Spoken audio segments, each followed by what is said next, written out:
We'll take it back here. Rich Edson, thank you very much, Rich. Eric. Arthel, in the past, Israel has hit Hamas military sites with targeted retaliatory attacks. But now, this seems different. Will the Israeli military move in and reoccupy Gaza, where we see targeted assassinations of Hamas leaders who live freely in luxury in Qatar? Can Hamas truly be destroyed? The chairman of the Institute for the Study of War, Fox News senior strategic analyst, General Jack Keane, joins us now. General, what do you predict the Israeli military will now do? Well, I take them at their word that they're dead serious this time about destroying Hamas. And if that indeed is the case, they're going to have to go back and occupy Gaza, much as they gave it up in 2005. Hamas took over in 2007 and imposed draconian repression on the people, totalitarian rule, and they've had 4 military incursions into Israel as a result of that in 2008, 12, 14, and 21. A total of 300 Israelis odd were killed in those incursions, and now we've at least doubled that in one day by the most recent incursion. By the way, the Palestinians who live in Gaza lost over 6,000 people during that time frame. I think what has happened here, and it's not well publicized, is at times the political leadership really wanted the IDF to go back in and occupy, and they've always resisted it. If we are serious about eliminating Hamas, then the IDF has to occupy Gaza and systematically go about eliminating them with the cooperation of the people. Now, the people here can be exploited in a positive way because they've been repressed. They don't have anything to show for the life that they have in there. They know full well after all of these years, 16 years, that Hamas hasn't done much of anything to help them. As a matter of fact, when they go and conduct an operation against the Israelis, they use the people to hide from. And they weaponize the casualties that had taken place, use that as evidence to try to attempt to get a ceasefire and cessation of military activities.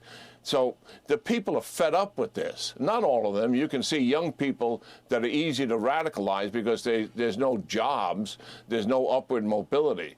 But the people who are raising families there want a better life. That is something the Israelis can take advantage of. Work with the people to do what? To give up Hamas militants who are in that area. They'll have good intelligence on some of it, but they won't have intelligence on all of it. And they need the people to do that.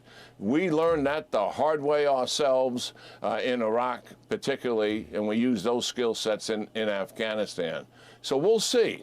I hope the Israelis do what I'm suggesting here, reoccupy and systematically go about it. If they make a race to the coastline, a week or 2 weeks, destroy missiles and rocket launchers, that's not going to eliminate Hamas. That's not enough. They're going to come back. You're talking about what could be bloody street battles, urban warfare, house to house like we saw in Fallujah? Not quite like that. Okay. I think if they get the cooperation of the people, if there's no cooperation of the people whatsoever, then we're going to have scenes like that. But the Israelis are highly skilled. Many of them speak the language. They have people who have relationships with Palestinians. Their informant network, which for some reason didn't predict this attack, has been hugely excellent in the past. I think those ties will be there. We'll see. Well, I think the commitment I'm hearing is that they do want to eliminate Hamas this time. And to do that, the nature of their military operations would have to change, and their relationship with the people that live in Gaza will also have to change, and this will take time. There has to be patience here. This is not a couple of weeks. This is months in conducting an operation like this. And finally, what do you make of those, some on the left and elsewhere and at the UN, who call for a, quote, de-escalation and a ceasefire? Your reaction to that? Yeah, well, isn't that so predictable? I mean, in the UN, there's an anti-Israeli movement that exists in the UN, and yet it's the only democracy in the Middle East. Never has made any sense to me whatsoever. And they have terrorist organizations, and in the past, armies attacking them, and yet the Israelis get blamed for everything that's wrong that's taken place in the Middle East, or particularly in Israel. That's not going to change. The Israelis got to pursue their national interest here. They have to protect their people. I think they recognize the only long-term way to protect them from this militant organization, Hamas, which is fundamentally a terrorist organization that's single purpose is to destroy the state of Israel, is they've got to go in there and deal with them and take the time and patience to get every one of them.